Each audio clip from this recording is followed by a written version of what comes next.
Good morning. We are live this morning on Your Team for Parents Tuesdays with Kamira. Our guest is Dr. Nsenga Burton. Yay! Dr. Burton is one of the coolest people I know.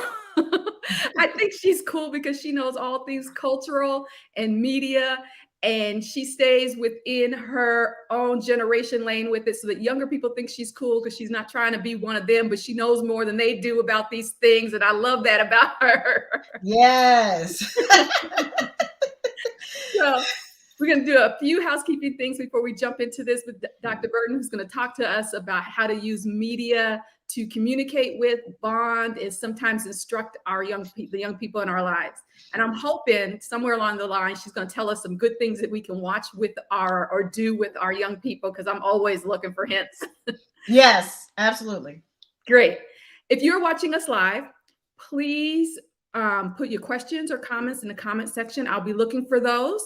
And Dr. Burton Nsenga will answer them directly live on air. If you are watching a replay, she will not be available to answer your questions, but a lot of other people are watching replays, and often the people who are watching replays dialogue with each other. So feel free to still post your comments and questions.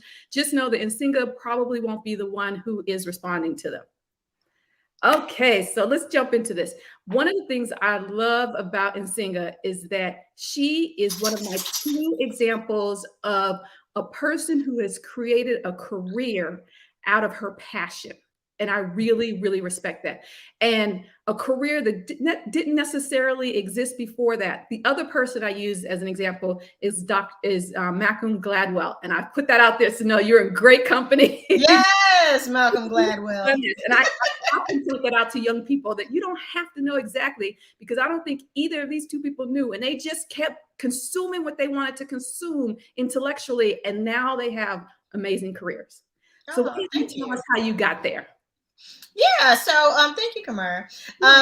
Basically, in a nutshell, I started off as a writer, a journalist, as a teenager for what was then the Richmond News Leader. I'm from Richmond, Virginia, originally, and got into this program where they were training up teen journalists. So at the time, I was writing and I got like a cover story on like the dress code for the school system, the Richmond public school system.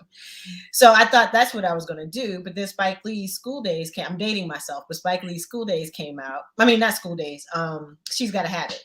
And I wasn't supposed to see it because my mom told me I couldn't see it because I was too young. Media literacy people, teens, how to talk to teenagers. We're doing it right here.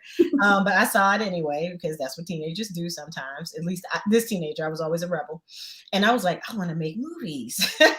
So I ended up going to school for that. But because my parents were really activists, community activists and organizers, I was always around that type of activity. And so my goal became to really use these issues of like social justice and, fighting things like sexism and racism and discrimination. And to build a platform around that. We didn't have the language then, we call it a platform, but now it's like up to build a platform around that. And my parents, because they were, Black nationalists, or they, shared that ideology, we were always connected to the diaspora, whether it was the Caribbean, it was, different countries in Africa, Black people in Canada, it did not matter. So we were always taught to be together. And the neighborhood I grew up in, we were together. So we were African American, we were Haitian, we were Jamaican, we were white, from different ethnicities or whatever. But and there were a couple of white folks, but it was mostly Black neighborhood. And so we were together. And so that was really what started it all. So fast forward to now, I went to film school at Northwestern. My mind was blown. I learned that I needed to know more about history and theory and culture. So I went to NYU, and then I got a couple of more degrees. Because when your mind is opened up, for me, I just kept learning and learning. And so that's how I ended up really being a professor, because I ended up getting a Ph.D. So I became a professor. I continued to work in film. I am a writer, and I've merged all those things into what is now the Burton Wire, which is my media company that covers issues of social importance to people of the African diaspora. So that's how I got here. That's a fabulous story. I wanted to make sure that we got your story out there because We have people watching us who are raising teens, and often at this point in life, we're starting to try to get them to focus, focus, focus. But sometimes focus is not for the person, and Mhm. everything will come together as long as they're pursuing their passions. And as you said, you were consuming information, you were learning, and now look what happens. Yeah, and when I first started, I didn't know that I could do because I was young. I'm a teenager, and that's where parents come in. I Yeah. got direction from my parents, right? Mhm. So I didn't know I could do documentaries. I didn't know I could because I didn't know really what they were. Really, like I watched 60 Minutes, not knowing that those were news documentaries, Yes. But like I didn't know, I didn't have the language for it. And Yeah. so, my mom and my dad were like, well, you can make films about, anything. You could well, first of all, they supported me. That's important for teenagers because, especially when you're African American, people of Black African descent, you know, our parents want us to get jobs in industries that yield results like money and benefits. Benefit, benefit, Right? or a union, depending on where you are on. That's right. That's right. Right. We want a pension sometime somewhere down the line. And so, you know, they supported me in my endeavors. Like, oh, I want to be a journalist. They were like, okay. I said, I want to be on the radio. They were like, okay. I was like, I want to be a filmmaker. Okay. But they also guided me and let me know that there were different things I can do with that, because I was always fighting the power. I led a march with some of my other classmates, 800 people when I was in high school. Because they were trying to close our school and we were like, heck no. So like I was always like social justice bent, like fighting for the people, with the people, and against the power. So it's kind of my personality. And so they helped me kind of channel that into something. I was always positive or tried to be positive, but channel it into something that would make me happy as a career. And Okay. so, I think that's important. Like you got to support your kids because they might come up with some off the wall. Like my daughter wants to be a fashion designer. And I'm just like, in my head, I'm just like, of course you would choose the hardest career ever in life. And that means you're going to live in New York and be broke or Paris. Oh my God. But that's the mom in me. But the reality is that's her passion. She loves it. She's 5. She'll be 6 next week, but she's always dressing and cutting and doing all these things. Like it's just naturally for her. So I'm going to support her, even though the mom in me is just like, am I going to be paying for this child until I go into the earth, into the ground? But, the mother in me is also like, okay, support her, and help her channel her energy so that she can kind of take what she loves to do and find and apply it in some way that she can help support herself and support me when I get old. Okay, there you go. So we are so glad your parents did that because now we want to take advantage of all that you have learned so that you can help us bond and connect with our teens. So let's talk specifics, okay? Okay. What should we be watching? What should we be looking out for? Let's not get into quite yet exactly what shows or streaming products, but what should we be doing when we're sitting next to our teens? What should we be looking for in products, or what type of products are good? What are they watching? Yeah, so I would say, and I learned this from one of my colleagues, Dr. Rob Black, who's at University of Wisconsin, because I used to be like, no, like it's not coming in the house, right? Kai wanted to be JoJo Siwa. I was like, I have failed as a parent, but I'm like, it's not coming in the house. He's like, you have to watch. You have to. This was like probably 15 years ago. You have to listen, and that changed my mind from like just not letting stuff into the house to like actually sitting down and watching with your child. So ask them what they're watching and then sit down and watch with them so that you can actually have a discussion about it. Or when they're listening to their music, and some of it is just, it depends. Like it's not age appropriate for us. Right? It's age appropriate for them, but it's not age appropriate for us. And you're just like, are you really listening? Okay. But that also presents an opportunity for you to actually have a discussion about it. And you can talk about it not only from like, well, why do you like this? You don't have to really be judgmental, but really find out what is it about this that people like? Why do you like this? How does this make you feel? Those kinds of questions is, that's the type of dialogue you want to have with your kids, and you want them to lead. And to create that open dialogue so that they will talk to you about it, and they're not doing like my sister and I did, like sneaking and watching Purple Rain at 2 a.m. on HBO and exhausted the next day because we doing something our parents told us not to do, but Yeah. we're like, we're gonna see Purple Rain, and not only are we gonna see Purple Rain, we're gonna see it 25 times, and be exhausted at school for like 2 months. But my point is, you want to create an open dialogue. And you want them to drive it, right? This is what I like. And try not to judge, because we are not in their same age. I don't care if you're like 15 years older than your kid. You are in a different generation. So for those of us who are like 43 years older than our kid, we are in different generations. And you have to allow for that. But you can also bring your knowledge and what you've experienced to them, and share what's important to you. Like if you love jazz, share it with your kids. If you love, I love film noir. Love it. I cannot wait, until my daughter's old enough to share that with her. But if you love like a particular genre of film or style of filmmaking, share it with them. And that's how you can also be an influence on your kids, and not necessarily having us versus them. It's like, we're in this together. Let's enjoy each other's pop culture together, media together, and see how this works. Okay, so you mentioned music, you mentioned film noir. What are the other things that I'll call them mechanisms that we can be using? There's television, there's film. Oh, yeah. Music. I mean, social media is great. I mean, I know the study just came out. Wall Street Journal crushed Facebook and Instagram. They were like, listen here. And I was cracking up because I was like, media scholars have been doing this research for like 30 years. Like, you could have just asked, or you could have gone to USC's website where they got the whole, but whatever. Wall Street Journal uncovered that Instagram and Facebook is not good for teenagers. And, I won't cuss on the show because it's a parent's film, but it's like, no duh.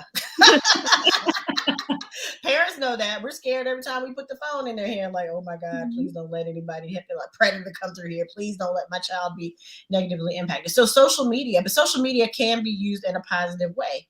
You can find people and influencers who are positive. They're into, positive identity politics. They're into body image, celebration of all body types or whatever. I mean, like, you can find whatever it is you're looking for, and you can find somebody who is doing a good job at it and doing it in a way that is positive and uplifting and influential. So I would say social media for sure. Video games, and I'm a little bit biased against video games because the research is horrible. But I love video games. Haha. See, we call it having a what do we call it? Situational. but I like the old school video games. I still play all the old school video games. But video games are important because kids love them. Twitch, you have all of these kind of things that mirror, merge some of these things. So you want to go in and find some places where kids might like, your teenagers might like to visit. So on Twitch, they have all these like radio shows. They have all of these like kind of funny people. I love comedy. So you can find comedians or comedy that is like age appropriate for your teenager. So you can think about, one thing that parents can do is to, instead of like turning away from media, because that's what we do, right? We're just like, I'm not gonna listen to that song, I'm not gonna watch the TV. I don't know what Twitch is. I don't have time to learn that. TikTok, I don't want to do it. But you could actually do it and have fun with your kids and like participate with them in a way that helps them to better understand it. So okay, so we need to sit down with them. You mentioned Twitch. Okay, parents, if you have questions or comments, please put them in the comment section. I'll be looking for them. But I have a question. I need you to help me not be corny, because I'm telling you, in my house, I'm comfortable with it, but sometimes I don't want to be corny. So what should I be watching or doing with my kids? We can be real specific. You can give me a certain movie. It doesn't have to be current, but it can be something that's going to resonate with my teen. Okay, so for instance, I remember I was part of a community group, and they wanted to show kids a movie about slavery, right? So they immediately were like, Roots. Now, I love Roots. Yeah. I remember when Roots hit the household, right?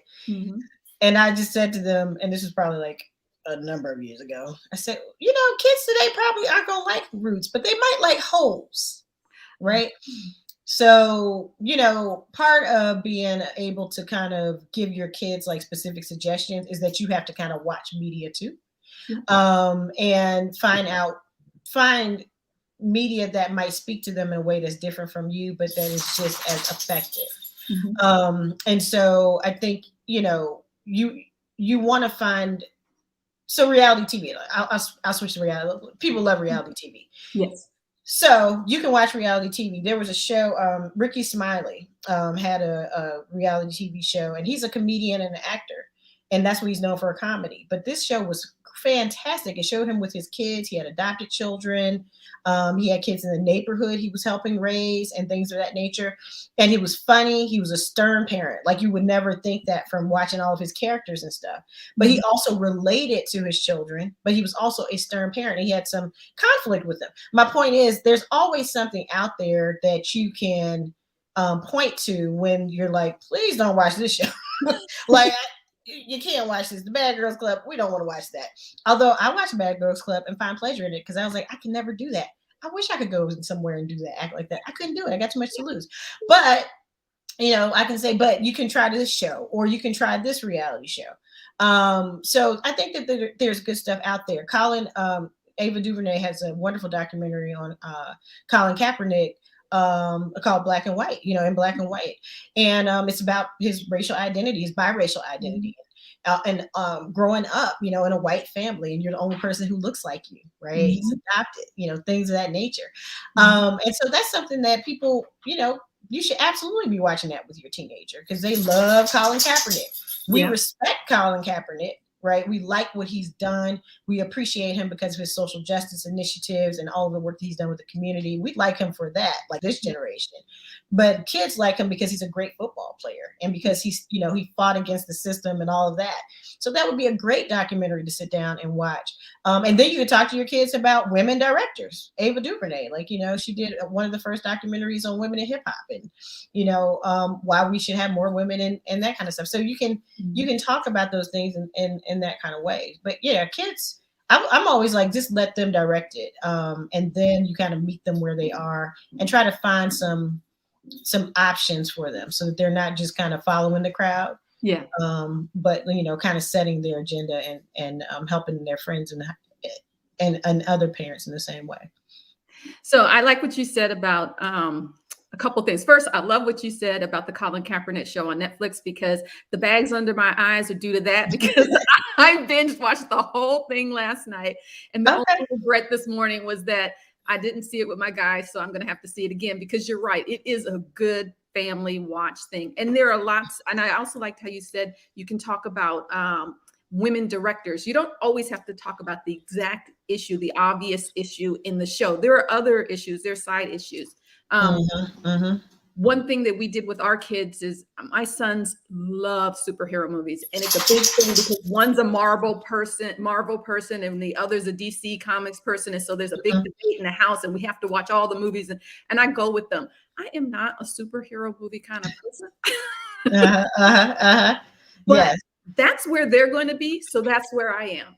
And then all kinds of conversations you can have on the way to the movie, during the movie, if you're at home watching the movie, be extended over a period of time. They don't have to be the obvious ones. There are the obvious ones, good and evil, right, wrong, those kind of things. And you can offer some critiques, like Black Widow. That was a great film in certain ways, but it was also very archaic in terms of representation of women, relationships with men.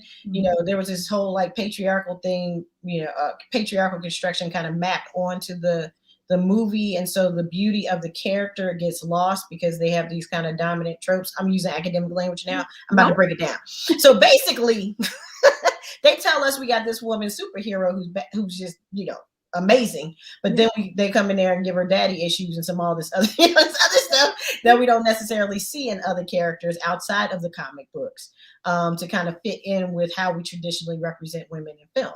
And that is not for us. That's for male audiences. Right. Yeah. So you can also have those kinds of conversations, about, these superhero movies where it's like, oh, these people are great and they have all these wonderful characteristics, which is true. But they also sometimes do things that fall back on kind of like those stereotypes or things that we are comfortable with, in order to make sure that people aren't too upset with the Black Widow character, especially as she's written in the comic books. Yeah. We have a comment. Okay. When my kids are watching superhero movies, they like me asking questions about who's who and why and what. Yeah, they like being the expert. Yeah, and I was gonna say let them. That's why I was like, let them lead. Let them lead. Because we're not and this goes back to your original question. Thank you, Shatal Solar. I hope I pronounced that correctly. But we are corny. Like I think Kamara is fly as can be. Okay. I think I'm hip. But to them, we are corn balls. Yes. Right. We're from the island of Cornballion, as my cousin who's 23 says to me. You're from the island of Cornballion, aren't you? Okay, so my point is, in our minds, because we're like still kind of like we got our fingers on the pulse or whatever, we're hip, and we are, right? Maybe for our age group, right? Yeah. But to them, we are corny, corn. So we have to let them lead when it comes to their media. And that's what it is. But you have to watch with them, and that's perfect, Kamara, what you're doing. Watch with them so that you can participate in it, and you can pull the plug on things that where you're just like, oh no, this is not going to help you, right? You can say that this has no educational value, or this is not going to help you with your integrity or your character. Like, why are you watching it? And they might say, I just need to escape. I'm just trying to relax or whatever. That's valid. That's reasonable. But yeah, you want to watch it because then that gives you the opportunity to engage them and to give them other things to think about. Because we're corny. We're not in their age group. We don't know what's hot. We don't know. And sometimes we're just not going to agree. And that's okay too. I like how you said this is not going to help you instead of like this is bad or wrong. It's just not going to help you. All right. So occasionally we want to lead. I'm really big on, I quiz my guys. I do this. If a song is playing, they got to tell me who it is. And there are certain movies. So basically I figure reading, writing, and arithmetic are for the schools. I pay taxes or tuition for that to be taught to them, but I need to teach them about my songs and my movies. And I will do ridiculous things. Like I remember once on a sick day, I had a kid home from school and I was like, we are going to watch something that is completely inappropriate these days, but you're going to love it. And it was Bebe's Kids. Yes. So what other things can we drive them to that will give us conversation? That wasn't for conversation. That was, I had a kid at home who was sick. But he was well enough to eat ice cream and watch TV. So I wanted to, give him some mommy time. But what are some things that, that maybe we already enjoy that we need to school them about? Bring to I know this sounds crazy, but music videos. There were actually some very good ones back in the day. And BET, I know for all of the criticism it gets, but their sister channels, especially BET Her, they have like the Calypso.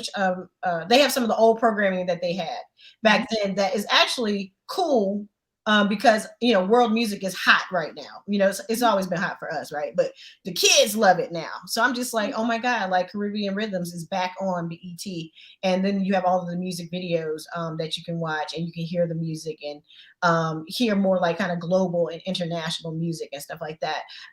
BET Her has some like really good programming. Some of the old shows like Living Single is amazing. Yeah. Like they can relate to that. Khadijah, she's a media entrepreneur. They can relate to that. Sinclair wants to be an actress. Max is a, liberated, a sexually liberated lawyer who just like crushes people in the courtroom, right? And Regine is that woman who just wants to be kept. We all know these people. Yeah. Like creative, smart, or whatever, but she's like, yeah, I just want to be kept. I just want to be at home and have a fabulous life that I don't have to provide for, even though she could, and she did until she found her person. Yeah. So I mean, you can point them to those kind of shows. Like they watch Friends. So when my students are like, oh, I love Friends, I'm like, have you seen Living Single? No. I said it's the original Friends. Yes. Friends borrowed heavily. It was out 2 years before that. Yes. All these friends living in a brownstone in Brooklyn, right? They're living in an apartment in Manhattan. They're all friends. The girls live together. I was like, clearly, it predates Friends, and it's a fantastic show. You should watch it. So, I mean, like you can show them some of the stuff that we like, that they should like. The Spook Who Sat by the Door, my all-time favorite film. I show that to everybody who will let me show it to them, and they always love it. Right. The harder they come is, the Western that they have out now with Idris Elba. Yes. So, it doesn't take much to watch Idris Elba for us. Right. We're like, Stringer Bell, I'm on it. But There's also The Harder They Fall, which is the original movie that comes out of Jamaica that they should be watching that too. And it has some violence in it, so you have to give them the trigger warning or whatever. Know your kid if they're like really sensitive to that. I wouldn't watch it, but it's a great movie. Very well done. I call it a hip hop film. And I teach it in my hip hop film class. But that's something that you can show to kids now, teenagers, and say, like, I know y'all watch Shadows and all these other films, but check this one out. And it has value. And Jimmy Cliff is in it. So then you can like let me play some Jimmy Cliff for you, like find what you know your kid best. That's A. Mm-hmm. You know what you like, but kind of like find those things where you can like bridge what you like together. And so even with my kid, she's 5 right now, but even cartoons, like some things I'm just like, I'll sit down and watch Tom and Jerry with her, right? Okay. Because she loves Tom and Jerry. Yeah. But I love it too. So we found that together, the Marvel movies together. Find things that you like to do together. Kids like Tetris. We love Tetris, right? Mm-hmm. If they don't know what it is, if they're gamers, they do. But if they're not gamers, let them play Tetris. They'll love that stuff. So you can find, you want to find kind of like that common place of joy around your media, because there's so much of it. And we haven't even talked about books. Yep. Books, coldest winter ever. Give it to every teenager that'll keep them on the right track. Coldest winter ever.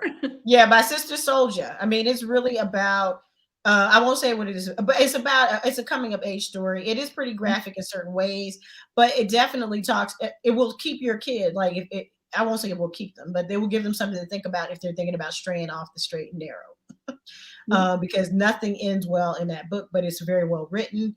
It is something that we can relate to. It's set in New York City. Like you have a lot of important information in there. And it's about values and making decisions and what happens when you make good decisions, what happens when you make bad decisions. And there's a lot to be learned from that. My friend now was making a movie about Kimba Smith. And that was the young woman who went to Hampton University from a wonderful family and got involved with, the wrong person and how that just altered her life. So there's a lot of information about that we can also use that's good for us. Not, scare tactics, but like literally, like seriously, if you make good decisions, these are going to be the outcomes, and if you don't, this could be the outcome.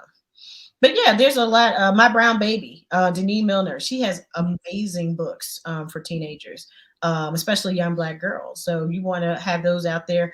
And I saw a book the other day, which I'm having a brain fart. Oh, I think it's Island Girl, but it's a children's book. And I thought I was like, I have to get that for Kai. And that is Juno Diaz did that book. So anyway, you want to just kind of expose them to different things as well. And I think that's how you connect and kind of monitor. Yes.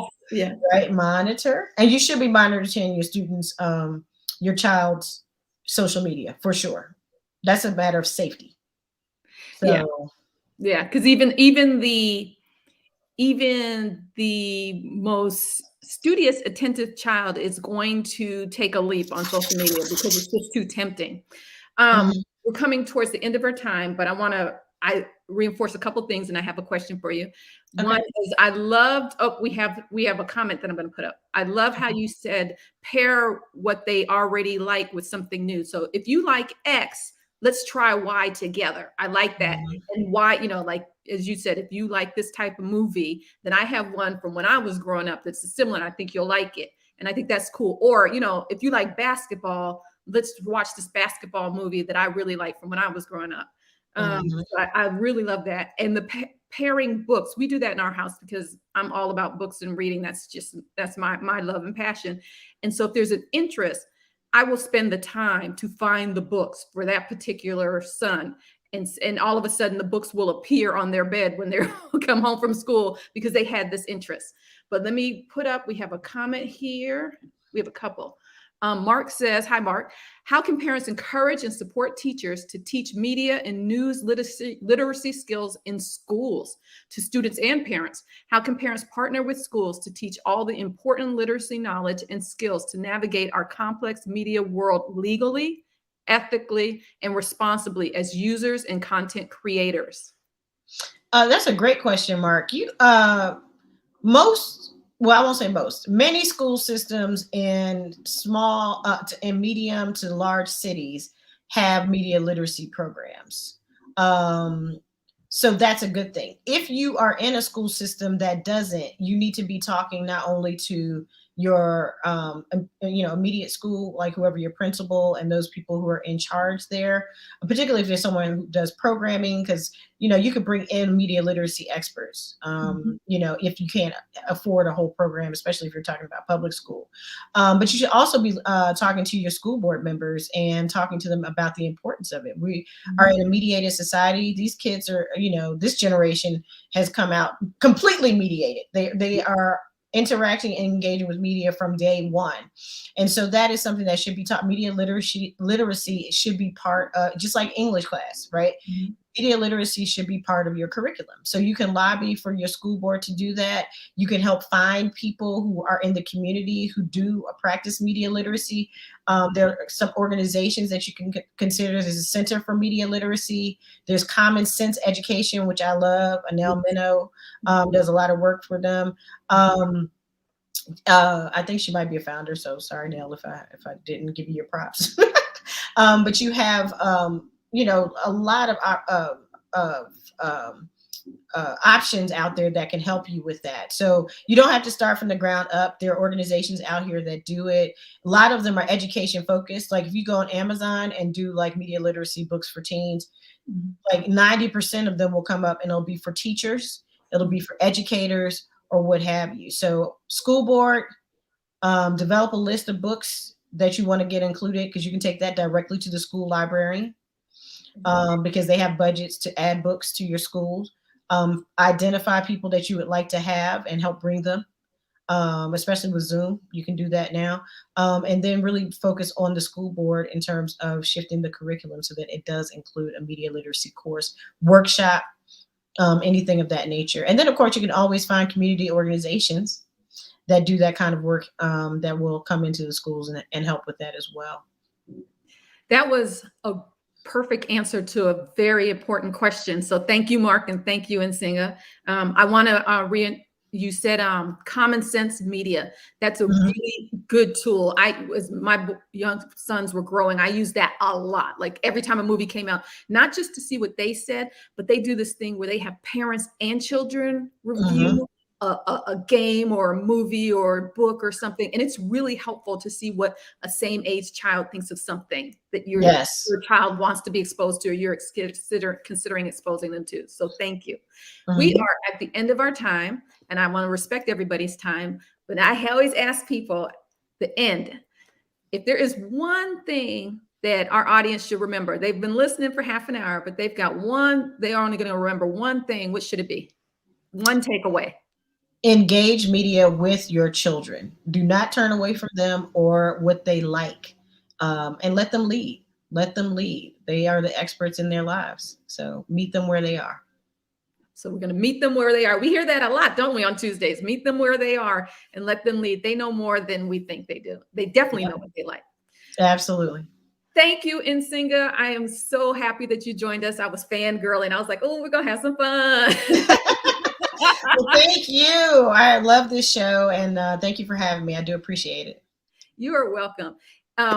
Tomorrow we'll be here, same time, 10:30 a.m. Eastern time, live on Your Team for Parents Facebook page and YouTube channel. It will be Coffee with Jen and Sharon. Jen and Sharon are moms. They're always breaking down a specific topic of the day having to do with raising teens. It's a lot of fun. You need to come, bring your own. It's Coffee with Jen and Sharon, but you can bring whatever it is you want to drink, because you're going to be at home or in your office. So we won't know.